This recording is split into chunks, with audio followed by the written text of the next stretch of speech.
沈青兰，你别给脸不要脸，这婚你今天退也得退，不退也得退。陈怀瑾，你凭什么？3年前你下乡饿得皮包骨肉，是谁把省下的口粮偷偷塞给你？你想悔婚去攀高枝？行，我沈青兰不稀罕你这破鞋，但这3年吃我的、喝我的、拿我的钱，一分不少给我吐出来！你敢要钱？沈青兰，你敲诈勒索，你自愿给我的，凭什么往回要？他就是个疯子，你要是解决不了他，咱们这事儿就散了。雪芙，你别生气，当心气坏了身子，我这就解决他。听见没有？我现在是省城大学生，雪芙是厂长千金，你一个农村妇女大字不识几个，你配得上我吗？配不上，我沈青兰瞎了眼才看上你这种忘恩负义的畜生。陈怀瑾，你想悔婚去攀高枝？行，我沈青兰不稀罕你这破鞋，但你把这3年吃我的、喝我的、拿我的钱，一分不少的给我吐出来。少1分，你今天也别想全虚全伪的走出这个村儿。你敢要钱？沈青兰，你这是敲诈勒索！你自愿给我的东西，凭什么往回要？怀瑾，他就是个疯子，你要是解决不了他，咱们这事儿就散了。雪芙，你别急。沈青兰，既然你非要挡我的路，那你就去死吧！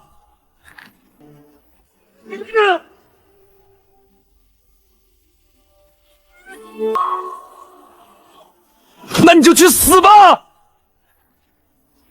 我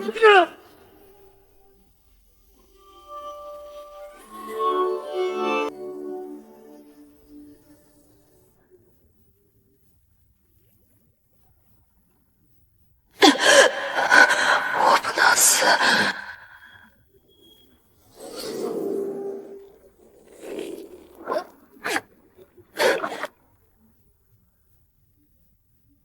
要死了吗？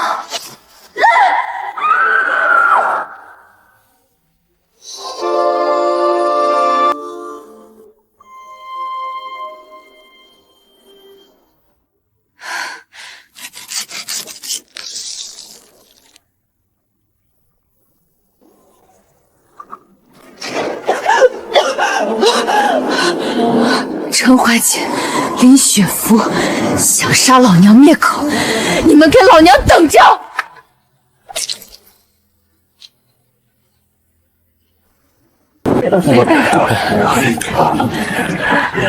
怀瑾啊，咱们村能飞出你这么个金黄花，那是全村的骄傲。以后去了省城，可别忘了乡亲们呐。就是，陈大学生现在是出息了，还找了厂长千金，真是有福气。那个沈家丫头哪能配得上你哟？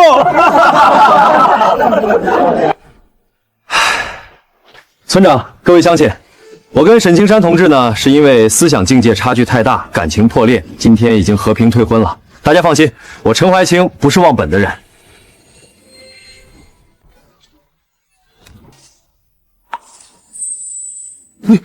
你怎么没死啊？我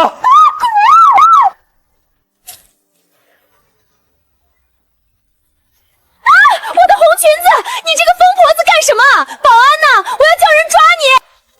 陈怀瑾，你刚才跟大伙说什么？和平退婚？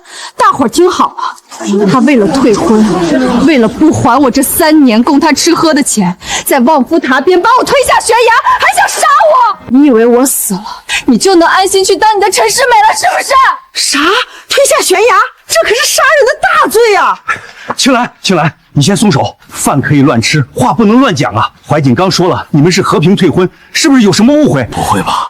不过青兰这丫头可不会拿命开玩笑。我呸！和平退婚？去他娘的和平退婚！大家给我做个见证，从今天起，是我沈青兰不要他陈怀斌这种狼心狗肺的畜生，白送给我擦鞋我都嫌脏。你们爱信不信？我沈青兰今天把话放这儿，从今往后我只认钱不认人。我要当万元户，我要当首富。陈怀瑾给我睁大狗看着！哎喂，脑子进海水了吧？还万元户？他家连买米的钱都快没了，还首富呢？就是离了怀瑾这个准大学生，他一个农村寡妇命，以后只能去要饭。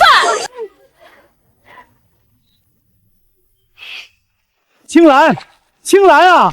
你疯了，快上来！那臭泥坑里连根海带都没有，你进去干啥呀？怀瑾不要你，咱家再穷，爹砸锅卖铁也养你，你可千万别想不开寻死啊！爹，我没疯，这底下有宝贝。大伙儿快看，这就是昨天说要在这儿试试找东西的沈清兰。要是真能有收获，我都觉得稀奇啊。怀姐，别管他了，他昨天在海边待了挺久，咱们就当看个新鲜。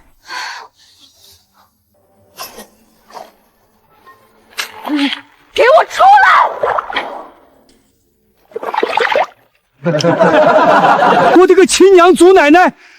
这么大的野生红血参，这得2、3斤重了吧？活了60、70年都不止啊！这破泥坑里怎么可能出这种神仙货？沈清兰，你给我把东西放下！这海滩是集体的财产，你挖出来的东西就是村里的，必须立刻交工。交工？你算什么东西？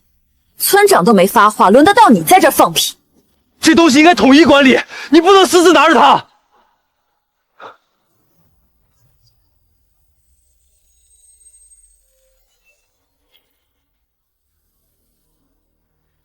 沈清兰，你这个泼妇，你敢打人！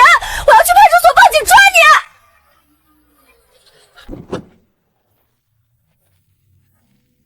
你！极品野生红血参，品相完整，肉刺饱满，活力十足。姑娘，这参卖吗？你出多少？50块，我收了。这位同志，你可别被他骗了，这就是个在臭泥地里捡的烂货，哪值50块？闭嘴！我顾燕之收东西，轮不到外人插。成交。我是4、9城来搞外贸采购的，明早8点，望海楼后厨。我要100斤顶级红斑鱼，用来招待外宾，弄得到，我按全县最高价收，让你真当个万元户。100斤红斑，明早8点，你把钱准备好就行，少1分，鱼我都不屑。好，我等你。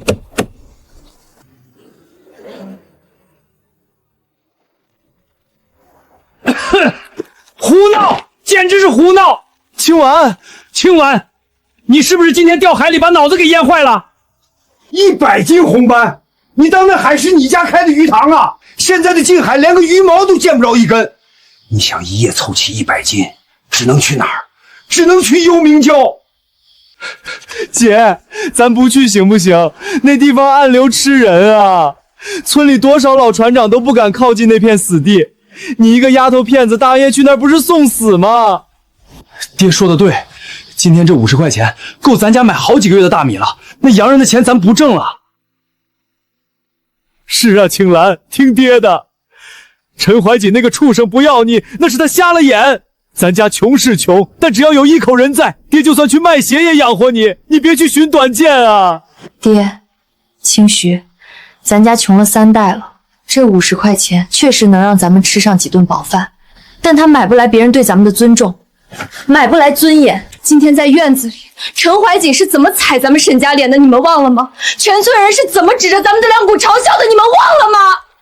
他们说我离了陈怀瑾只能去要饭。爹没本事，爹对不起你。不，这不怪您，但现在机会就摆在眼前。那个叫顾燕之的老板，他手里有大把的钱，只要我能交出货，咱们沈家就能翻身，就能把那些看不起咱们的人狠狠踩在脚底上。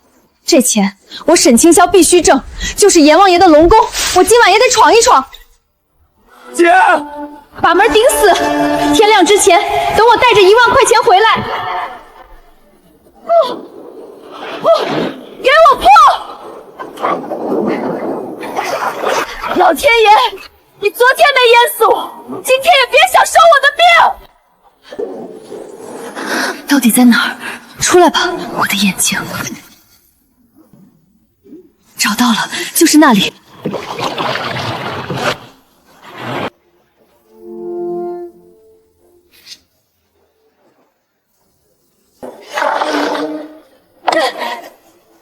好大的劲儿！给我起！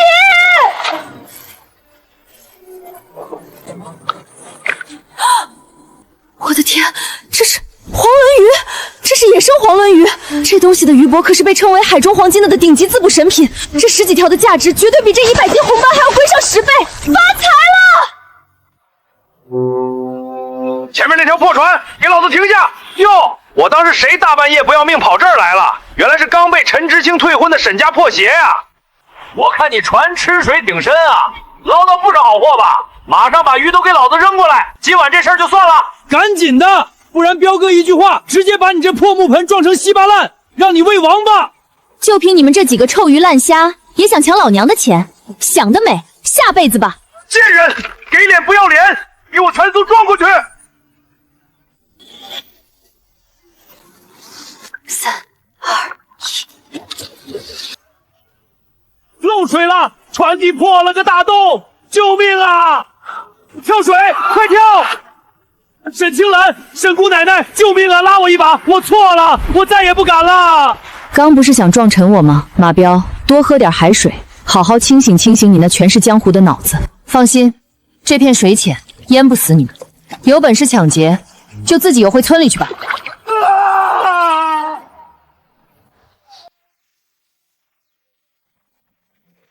去！哪里来的盲流？没长眼睛啊！看看这停的都是什么车？这里是望海楼，今天接待重要外宾，不收你们这些小户在烂泥沟里摸臭鱼老虾虾，赶紧滚蛋！哎呦，这不是之前说要搞点小生意的沈清瑶吗？怎么今天推着东西来望海楼这边呀？怀瑾，这人是谁？你认识？爸，让您见笑了。这就是那个纠缠我不放的农村泼妇，她思想有严重问题，被我退婚后受了刺激，精神都不正常了。保安呢？死了吗？赶紧把这个神经病给我轰出去！一会儿顾老板可是要陪外宾出来检查食材的，要是冲撞了外宾，惊吓了国际友人，你们有几个脑袋担待得起？我看谁敢碰我的货！我看谁敢动他！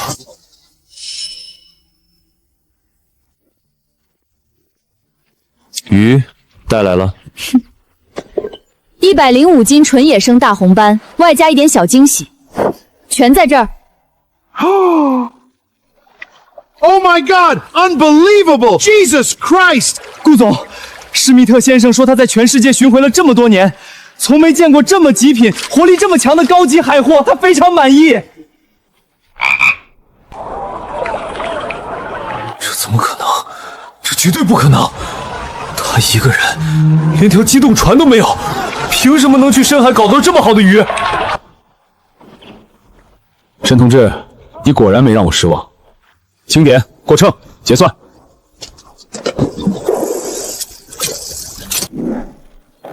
环斑105斤，黄鲢鱼15斤，全是1等1的特级品相。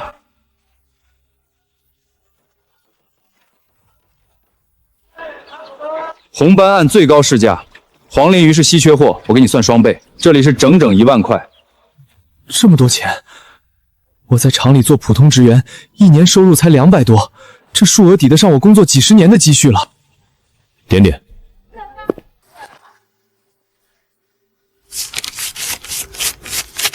不用点了，顾老板的信誉我信得过。谁是沈青兰？我是。沈青兰，我们接到群众实名举报，你未办理正规经营手续，私下违规大批量交易海产品，涉嫌违规经营，涉案数额巨大。把钱放下，把手伸出来，跟我们走一趟。现场处理同志，是我实名反映的情况。我亲眼看到他运送大批量水产过来私下售卖，涉案金额足足有1万块外币钞票。他就是普通乡村出身，没读过多少书，肆意违规牟利，这种私自违规牟利、损害公共秩序的行为，理应依规严肃处置，绝不纵容。物证俱在，依规带走调查。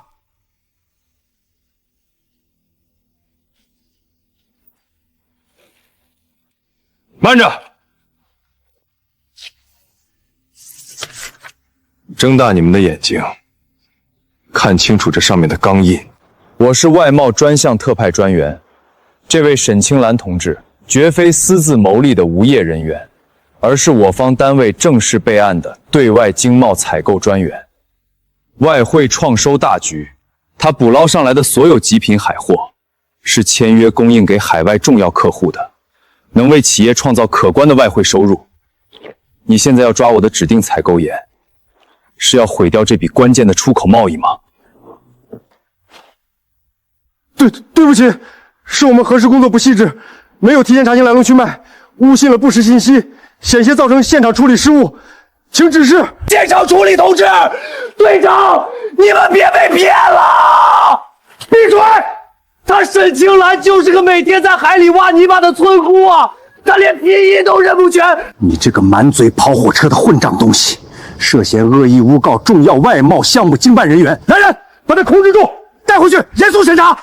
放开我！你们放开我！不，放开我！厂长，你救救我呀！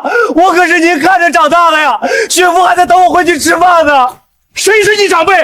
你给我闭上你的臭嘴！我林家没有你这种满嘴喷粪、诬告项目负责人的混账东西！雪飞，马上跟这个败类彻底断了关系！这种品质恶劣的东西，我回厂就召开全厂大会，立刻开除他的厂籍，永不录用！不要，沈清兰，你害我！谢了，顾老板，你这靠山比幽冥教的石头还硬啊！1万块钱拿稳了，财不外露，别走夜路丢了。以后只要有最顶级的深海好货，全部送我这儿来。这片海，只要你敢捞，我就敢收。一言为定。顾专员，顾老板，你怎么了？快来人啊！叫救护车！让开！让开都让开！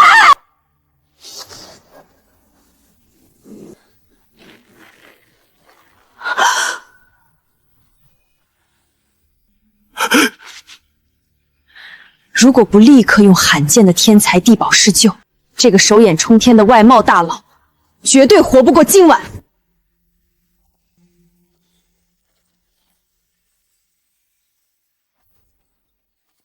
实在抱歉，我们尽力了。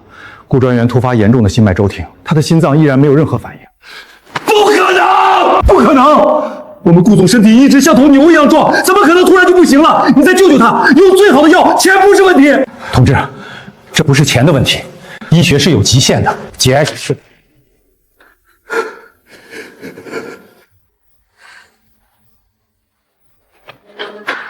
你干什么？病房重地，闲杂人等不能进。我是他未过门的媳妇儿，我要见他。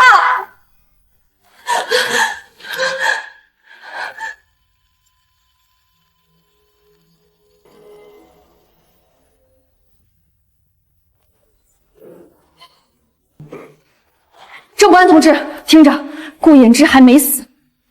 你说什么？医生都说庸医看不了他的病，你们现在立刻带人收死病房，用百年老参也好，用鸡吊着也罢，必须给我留住他这口气。天亮之前，我带能救他命的东西回来。要是他敢死，我沈清兰砸了你们的招牌。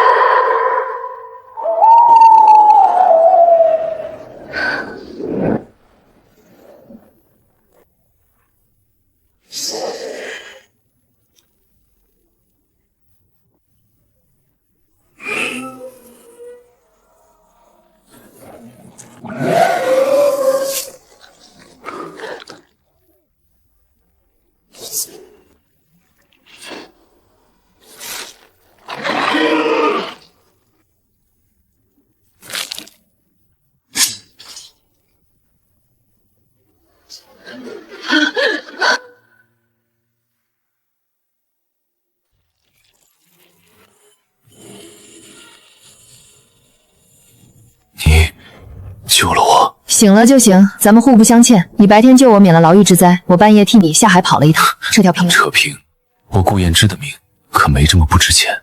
伯安，去把码头上那艘一直停用的长风号铁壳拖网船的所有手续拿过来。是。那是艘80吨级的柴油铁壳船，虽然旧了点儿，但机器没大毛病。救命之恩不能用几张钞票来衡量。这船归你了，木船扛不了公海的大风大浪。你沈清兰想要赚大钱，想要当首富，就得换上铁壳子。顾老板局气，这船我收了，你好好养病。等我用这艘船捞上更顶级的货，还卖给你。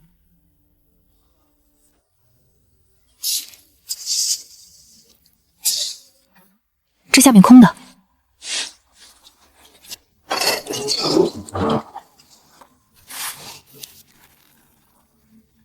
南珠，天然野生大南珠，在现在的国际市场上，这种纯天然的货色依然是天价的稀缺货。有了铁壳船，有了坐标，我沈清兰的暴富之路就在这月华湾了。缺的就是人手。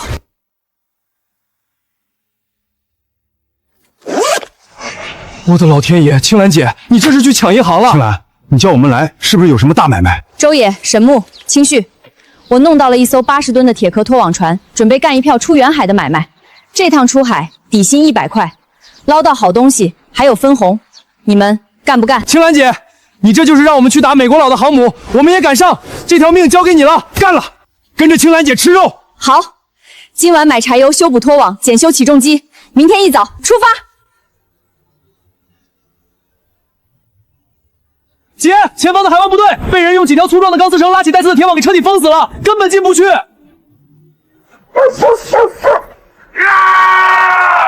哪儿来的破铁壳子？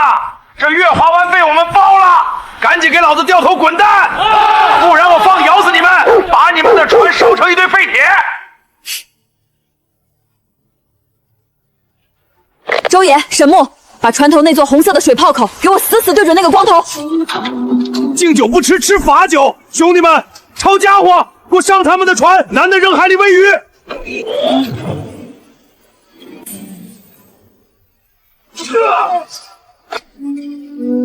敢挡我沈清郎的财路，找死！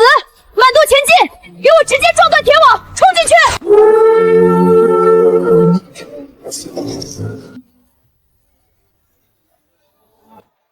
降速，下锚，灵童全功率开启。哼，跟我玩阴的，正前方50米，深度35，避开左侧礁石，给我下重型拖网。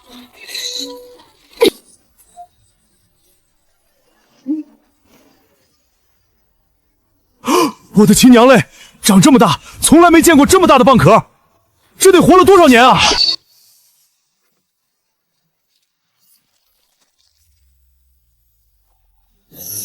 姐，珍珠，这么大的珍珠，发财了，咱们真的发大财了！周野、沈木，立刻动手术，把所有珠子连夜不取出来。今天晚上要返航，这种百年难遇的极品，县城那点小池子根本卖不出它的高价。我们要去省城，去赚那些大资本家手里最大的钱。哎，干什么的？要饭去后巷的泔水缸那边，别在这正门口碍眼。我不是要饭的，我是来参加交易会的。参加交易会？就你？你知不知道今天里面坐的都是什么人？你这身打扮连进去扫厕所都不够格，赶紧走，别逼我叫保安赶你。哎呦，安保太不把关了，闲杂人等都能进来，他满身穷酸气，万一熏坏我刚入手的进口香水，谁来担责？这位小姐，香水的味道和您的气质不太搭哦。你怎么这么说话？麻烦你看清楚，这是什么？这是特级贵宾券，对不起，这位老板，是我有眼无珠，是我瞎了狗眼，千万别跟我一般见识。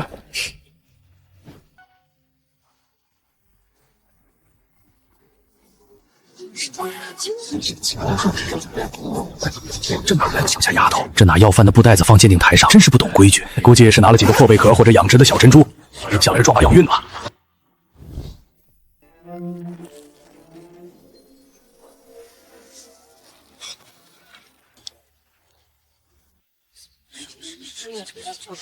我的天哪，老天爷啊！这光泽，这圆润度，无瑕，绝对的无瑕！老朽干了40年鉴定，从来没见过这么大的纯天然野生男珠，这是海龙王的眼泪啊！上帝啊，直径超过2厘米的天然男珠，这在国际拍卖会上都是可遇不可求的绝世珍品。这位姑娘，不，这位老板，这珠子卖给我，我出20万，不，30万，30万！且慢。各位大老板、华侨先生们，你们可千万别被这乡下女子给骗了。各位，现在的造假技术可是高明得很，这珠子大的这么离谱，绝对不是什么天然货，这是注了水银、裹了特制塑料的假货。你是哪里跑出来的疯狗，在这云雨狂吠？你一个连饭都吃不起的农村村姑，全身上下加起来不到5块钱，你从哪儿弄来这种稀世珍宝？月华湾早就被海霸王封了，你怎么可能进得去？保安呢？这边有情况需要核实处理，麻烦先把相关人员留在现场，不要让大家离开现场。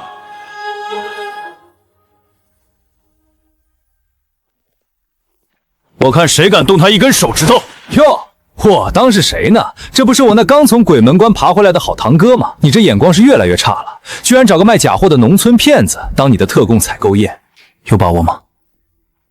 对付这种瞎了狗眼的蠢货，绰绰有余。老师傅，麻烦借你敲鉴定锤用的那把紫砂小实心锤一用。姑娘，你要这个干什么？这可是易碎品啊！顾少恒是吧？你说我这是注了水银的工业假货。好，那今天我沈江青兰就让你井底之蛙长长见识，看看什么叫真正的海底龙王宝。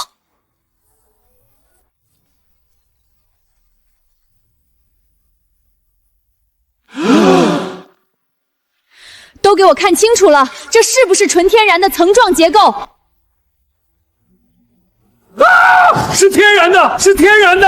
大开了啊！看这断面，这同心圆的珍珠层一层包裹着一层，层层叠叠，紧密无比。这砸出来的粉末细腻如霜，迎着光还有彩虹一样的晕彩。这绝对是百年难遇的纯天然野生男珠。任何造假技术，就算是神仙，也绝不可能做出这种大自然鬼斧神工的内部结构。顾大少爷，如果你的乙的眼睛不用来别真伪，只用来狗眼看人低，那我建议你不如把眼角膜捐给有需要的人了，别在这儿丢人现眼了。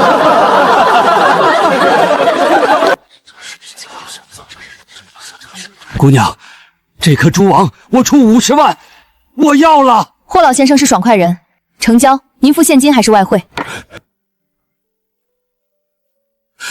诸位，实不相瞒，这颗珠子的色泽、大小和表面那特殊的火焰纹理，和我爷爷当年留下的一张黑白老照片里的那颗定岛珠一模一样啊！当年我爷爷乘坐的定海号商船，满船国宝瓷器和一箱金条。定海号连同这颗定海珠，全都沉入了冰冷的深海。姑娘，沈老板，如果你能帮我找到定海号的沉船位置，老朽愿意出倾城之财，绝不让你白忙一场。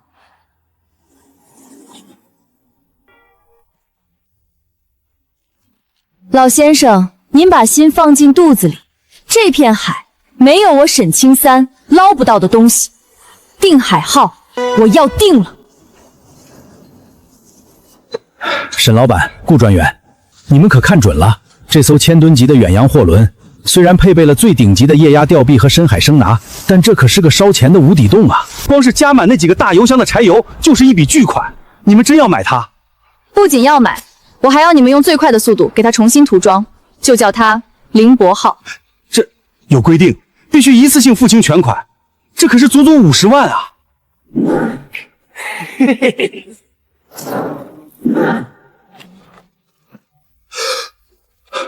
！50万，一分不少。今天能办完手续吗？这全是现金！我干了半辈子造船，第一次见人提着一箱子现金来买巨轮的。能，我马上调集最精干的老师傅连夜检修，保证明天一早出海。50万眼睛都不眨一下，沈老板现在是真正的财大气粗了。舍不得孩子套不着狼，区50万算什么？等咱们找到定海号，这整片公海的宝藏都将是你我的囊中之物。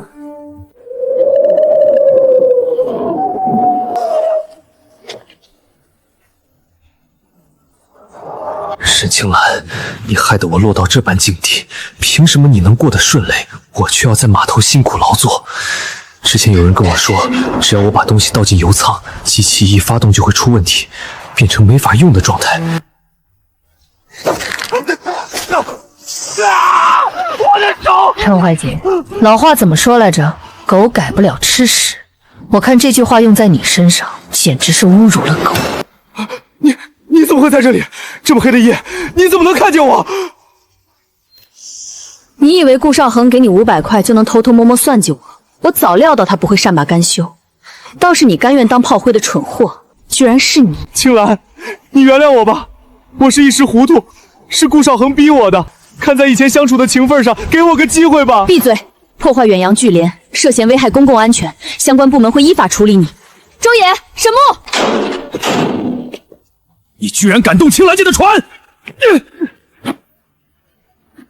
按规矩交给执法部门处理，人证物证都在，依法处置就好。不，沈清兰，你不能这么对我！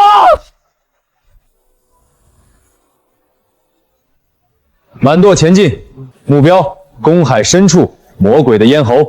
出发！姐，顾专员，雷达显示3个快速移动目标正呈品字形包抄，全速逼近，他们没有悬挂任何国旗信号。什么？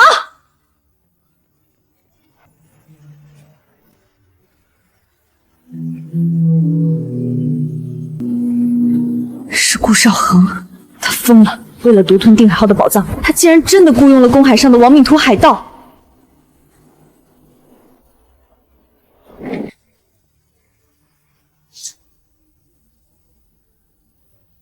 在公海玩杀人越劫，顾少恒，你这是在找死！所有人立刻进入底舱隐蔽，没有我的命令，谁也不准出来。隐蔽，在我的海域，老娘的字典里就没有“退”这个字儿。全速前进！今天我就让他顾少恒知道这片海到底听谁的！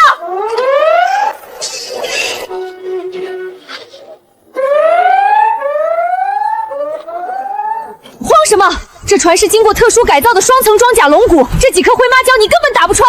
给我起来！前方是魔鬼的牙齿，让他们停船交海图，留全尸，否则看着他们被撕碎。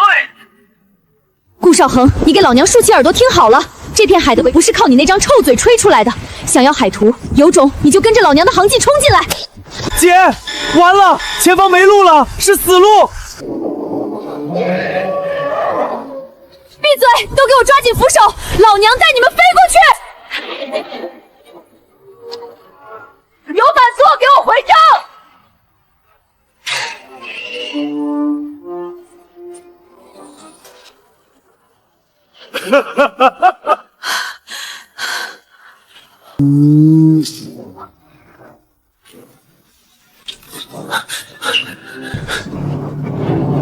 你是个真正的疯子，但我陪你疯到底。周野，抛锚，下潜水设备，定海号的绝世宝藏就在这里。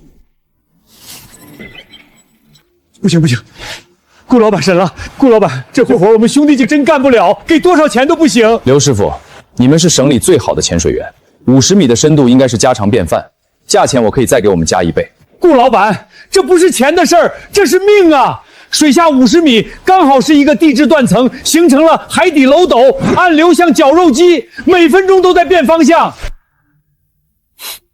是啊，老板，我们穿轻装下去，重量太轻了，一旦被漏斗漩涡卷进去，连人带气瓶直接就被撕碎了，那就是去送死啊！废物！我花了那么多钱养着你们，到了关键时刻全成软脚虾了。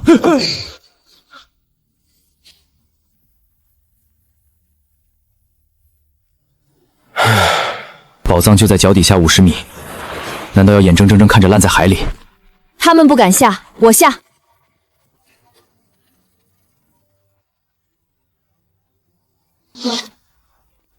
不行，绝对不行！怎么？你怕我把宝藏独吞了？沈清老，你别跟我打马虎眼！这套老古董超过150斤，全靠甲板气封送气。万一管子被刮破，你穿着这铁壳子连浮上来的机会都没有。那不是还有你吗？这底下的宝藏我不要了，50万的船全当打了水漂，我顾燕之亏得起。但我只要你平平安安的站在甲板上，听懂了吗？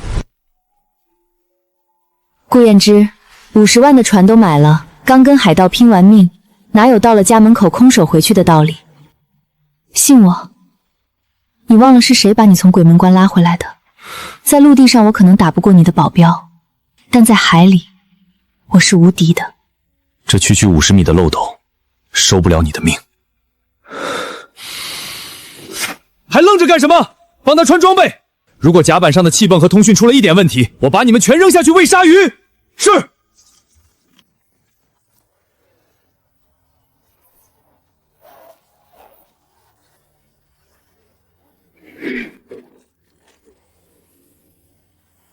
青兰，听得到吗？很清楚，气泵压力正常。下去吧，我在上面守着你。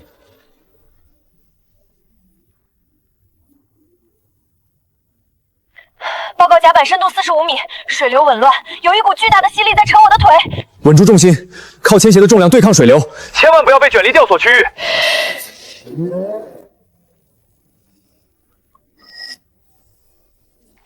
顾衍之，我看到了，定海号巨大，宝光还在。好，注意安全。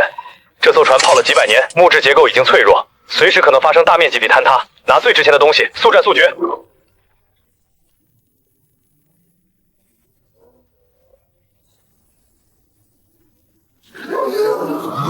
施兰纳显示有一团巨大的生物信号正全速撞向你，快躲开！快啊！畜生，滚回你的深渊去！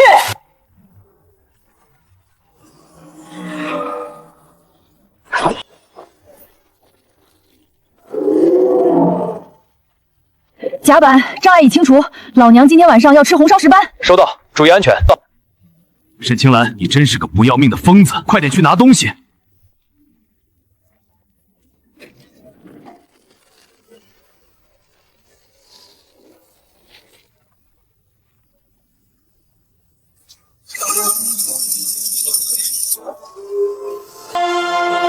你发财了，金条，一箱一箱的金条，还有数不清的极品青花瓷。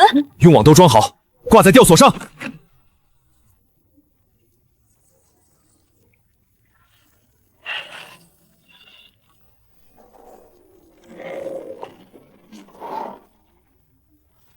不好了！声呐显示定海号塌了，全塌了！青兰，回答我！回答我！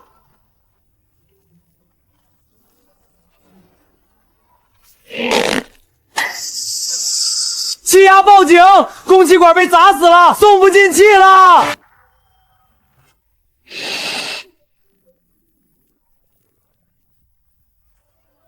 滚开！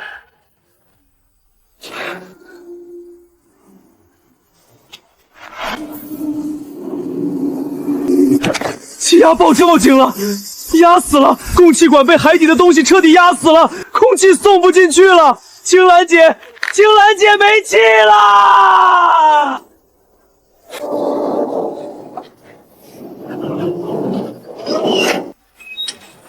给我开！给我冲开啊！沈青兰，你给我撑住！师傅，拿我的潜水刀来，把那备用的氧气气瓶给我拿过来，绑到背上，快点儿！顾老板，你疯了，不能下呀！滚开！我要赶紧救他，我要把他拉下来。50米啊，深陷也下不去。顾老板，我姐她救不回来了。不，青兰！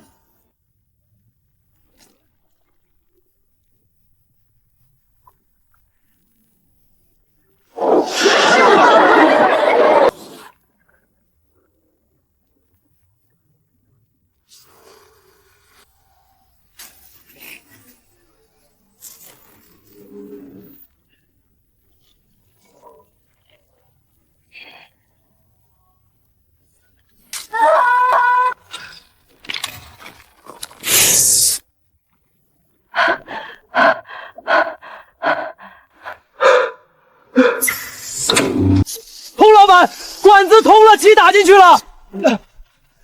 青兰，你能听见吗？求你回答我。顾衍之，哭什么丧？老娘还活着呢，上面的麻烦清除了，把吊索放下来，挂住网兜，拉我上去。起重机满功率，拉他上来，快！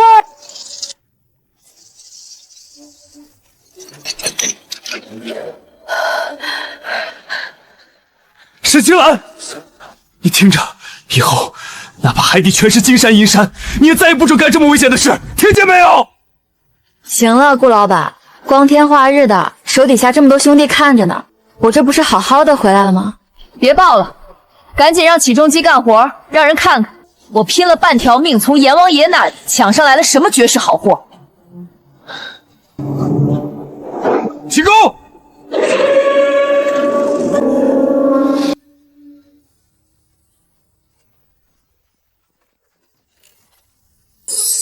金子，全是金子啊！姐，咱们能把整个县城都买下来了。我的老天爷，这碗比俺村长家吃饭的那个花瓷碗好看了10000倍！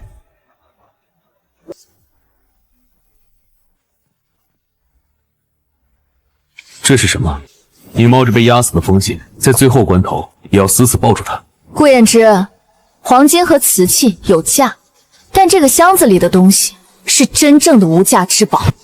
周爷，收起锚链，立刻去检查油舱。神木，去掌舵。这片海的油水已经榨干了，全速返航。咱们去省城，让那些瞎了眼的商人们开开眼，看看什么叫真正的定海之宝。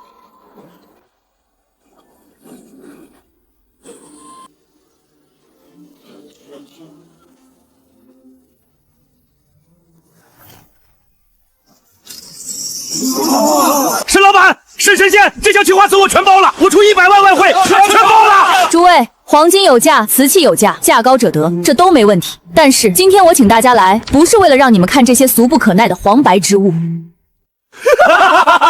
我还以为沈老板要拿出什么惊世骇俗的传国玉玺呢，搞了半天弄了个破烂的生锈铜疙瘩。哎呦，沈老板啊，您这次可是严重的看走眼了啊！这玩意儿雕工模糊，沾满臭泥巴，就是一块毫无艺术价值的废铁嘛！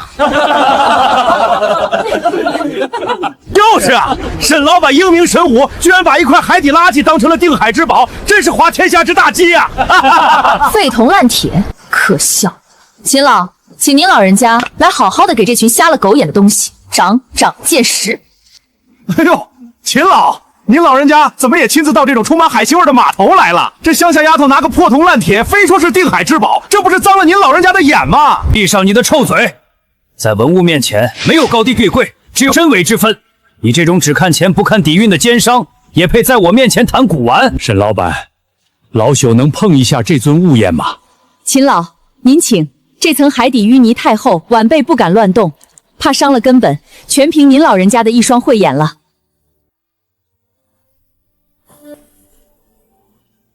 不要！秦老，你怎么了？快叫救护车！不要天爷啊！祖宗啊！有生之年，我秦某人竟然真的能看到他重见天日！你们这群只认钱的蠢货，睁大你们的狗眼看清楚了，这是圆明园14生肖兽首中的马首！八国联军野蛮地掠夺了我们的圆明园，这是我们中华民族巨大的耻辱和剧痛。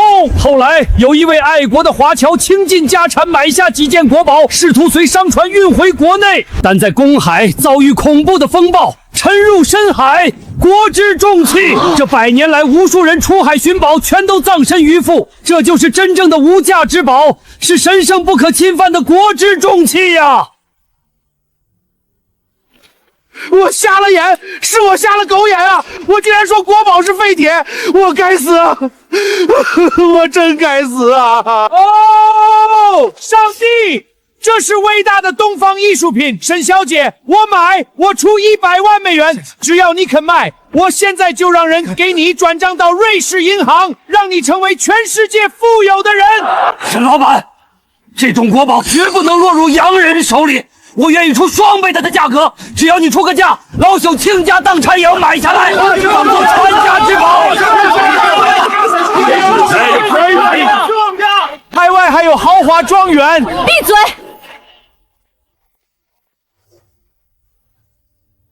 施密特先生，我沈清兰是个俗人，我爱钱，我做梦都想当首富。这些金条和花卡我卖，但什么钱能赚，什么东西绝对不能卖，我清楚。这尊兽首，它不是商品，它是我们中华民族悲惨历史见证，是我们老祖宗不屈的魂。它流落在外100余年，今天它既然被我沈清兰从冰冷的公海底带了回来，它就绝对不可能再流出国门半步。秦老，这尊圆明园马首，我沈清兰分文不取，无偿上交到国家博物馆。老祖宗的东西就该堂堂正正的摆在咱们国家明亮的玻璃帐子里，让全中国的子孙后代都好好的看一看。沈清兰同志，你无偿捐献国宝的伟大壮举，已经直接惊动了最上层。这本国家特殊贡献荣誉证书是你应得的。你不仅是我们全省巨大的骄傲，更是全国青年的光辉的楷模。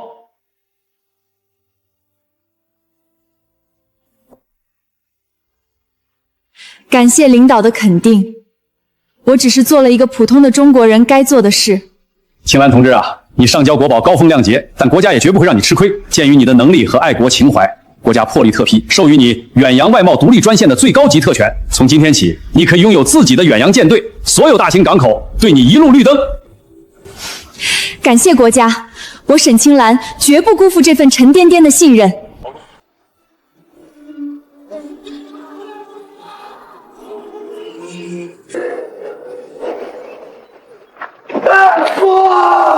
我当初怎么会那么糊涂？我真的好后悔啊！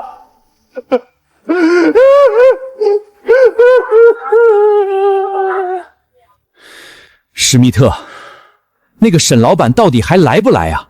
我们已经在这里等了整整2个小时了。什么？Shashav？我们的市场上纯天然的顶级南珠和极品深海红包已经全面断货了。闭嘴！耐心等着。现在的局势，你们难道看不明白吗？自从沈小姐把东西捐献给村里后，她拿到了唯一张远洋外贸独立专线的执照。现在整个南方的顶级海货可全被她一个人垄断了。除了她，没有任何人能弄到那些神仙级别的极品货。现在不是她求我们买，是我们求着她卖。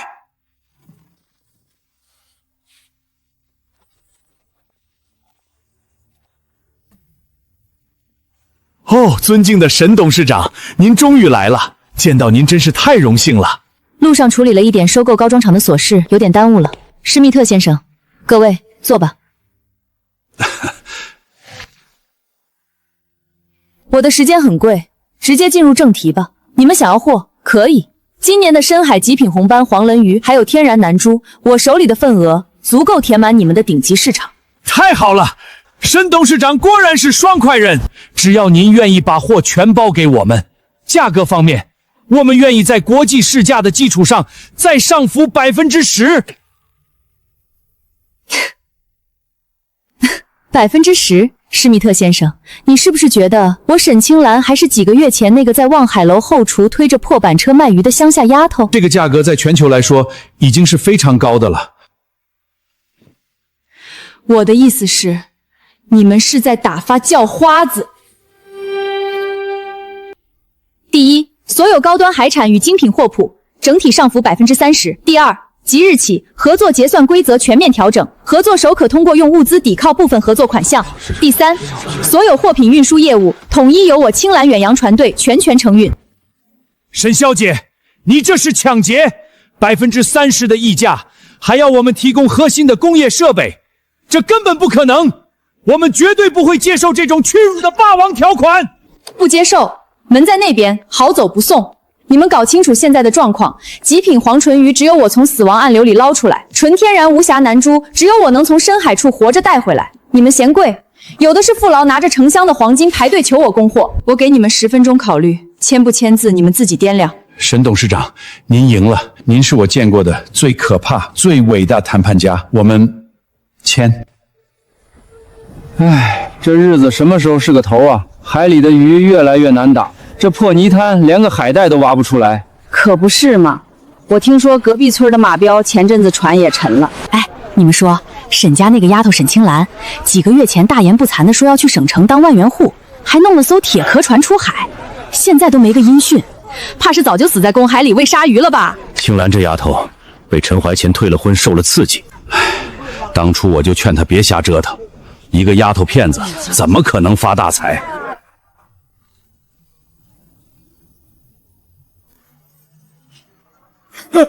这是城里哪个大人物下来视察了？快叫人迎接！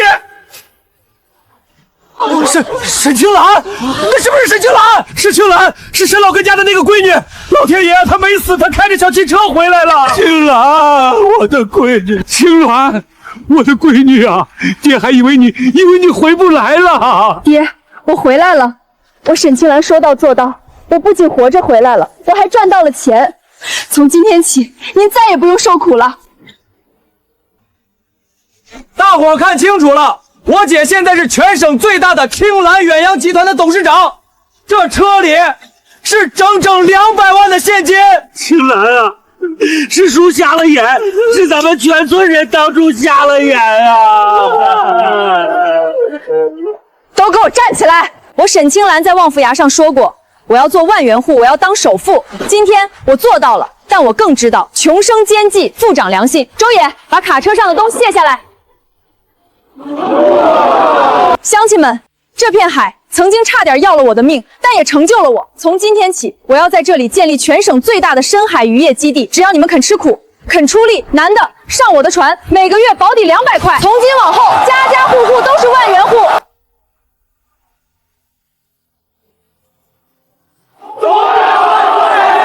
青兰是活不大。他不仅改变了自己的命运，也真正改变了这片贫瘠土地的命运。沈董事长、顾总幸不辱命，3艘万吨级远洋巨轮全部配备了最新型的重型涡轮柴油机，还有深海雷达以及双层级别的强化龙骨。这是目前咱们最庞大、最先进的船队。我的老天爷，这船大的一眼都望不到头，跟这3艘钢铁巨兽比起来，咱们以前那艘80吨的长风号简直就是个洗脚盆啊！姐，有了这3艘万吨巨轮，别说那点狂风大浪了。顾砚之，咱们的家伙事儿准备齐了，随时可以出征，去征服属于你的星辰大海。砚之，你觉不觉得这一切像是一场梦？1年前我还在那个破泥坑里被渣男退婚，被人指着鼻子骂是要饭的。1年后，我拥有了全世界。这不是梦，这是你拿命拼回来的。怎么，给你沈董事长打工委屈你了？要知道外面有多少人排队想进我青兰哄阳的门呢？不委屈，只是沈董事长光发工资可不够。那就看你有没有这个本事，陪我一起吞下这个世界了。明天的首航大典，我会给你一个证明我本事的答案。各单位注意，迎宾乐队准备，所有人后退一点。今天可是咱们青完远洋舰队第一次出征全球的大日子。行了，周野船长，你瞧你这精神头，比你当年结婚还激动，能不激动吗？想当年，咱们跟着青兰姐开着那艘80吨的破长风号，连遇到个风浪都怕翻船。你再看看现在，万吨巨轮啊！我周野这辈子值了。老根哥，你生了个好闺女啊！这大铁船怕是把咱们整个村子装进去都装不满啊！是啊，青兰出息了！她不仅没给咱们沈家丢脸，秦老，我姐还在后台准备发言稿呢。今天是你姐姐商业帝国扬帆起航的大日子，我怎么可能不来？我这把老骨头怎么能不来沾沾喜气？首航大典实况。滚开，死要饭的！别挡姑奶奶的道！你这个臭婊子骂谁？信不信我？卢怀瑾，居然是你！你毁了我的生活，你害得我家变成这样，我不会放过你！贱人，你有什么资格怪我？当初要不是你勾引我，要不是你嫌弃沈清波是个泥腿子逼我退婚，老子现在就是远洋集团首富的丈夫，老子就是亿万富翁。沈清兰，我错了，我真的错了。他做到了，我们连这点都比不上啊！哦，看啊，这就是东方的女王，能够拿到勤劳舰队的首航班次，是我们家族几辈子的荣耀。各位领导，各位来宾，还有我海角镇的父老乡亲们，欢迎来到青兰远洋集团的首航仪式。1年前的真折，有人把我推下悬崖，想让我死在冰冷的海里。他们嘲笑我，说我沈青兰这辈子只能在烂泥坑里要饭。但是今天，我沈青兰站在这里，身后是咱们自己造的最先进的万吨巨轮舰队。回望过往，海上商贸曾历经重重坎坷，我们走过一段艰难的征程，但那样困顿的处境已经彻底翻篇。自今日起，我们的远洋船队将奔赴广阔的全球海域，我们要凭本土优质海产开拓广阔的海外商贸市场，我们要把全球优质的设备与先进经验源源不断带回故土。我宣布，青兰远洋船队起航！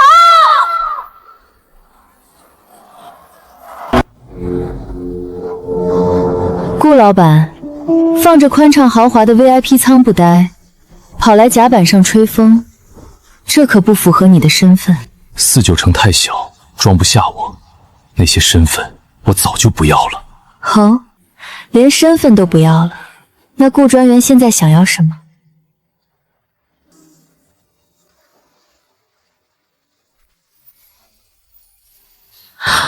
你这是？沈青兰，1年前你用一株赤穗海灵芝把我的命从阎王爷手里抢了回来，从那天起，我顾衍之的命就是你的了。钱你赚够了，船你也买齐了，全世界的市场都在你的脚下，那你要跑腿打杂的2把手吗？顾衍之，你听好了，给我打杂的2把手，外面排队能排到太平洋。2把手就算了，这片海、这支舰队，还有我沈青兰这个人，从今往后分你1半的绝对控股权。好，我们一起奔赴未来。